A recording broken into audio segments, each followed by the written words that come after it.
Welcome to the Banker Lamp. Please enjoy the video. You start by enabling mobile data and opening Google Drive.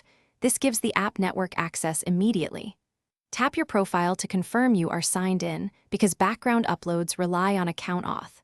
Once done, go to Device Settings and permit Google Drive to use mobile data. This avoids automatic blockages. Make sure you have at least 0.5 GB free for transfers. Otherwise, large files will pause. Doing these steps first prevents permission errors and saves time later. Now you configure how Drive sends data over mobile networks.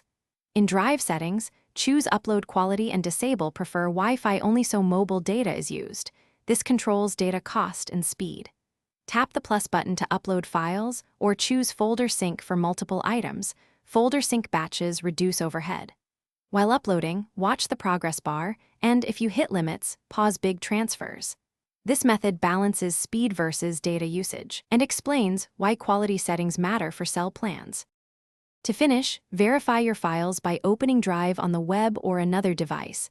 This confirms successful sync across platforms.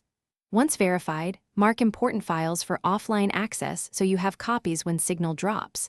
This protects work in progress. If something goes wrong, first toggle mobile data off and on, then clear the Drive app cache and attempt the upload again. Often network resets fix stalled transfers. If failures persist, reduce file size or split into smaller parts and retry. Thanks for watching. If this was helpful, leave a like and consider subscribing. See you next time.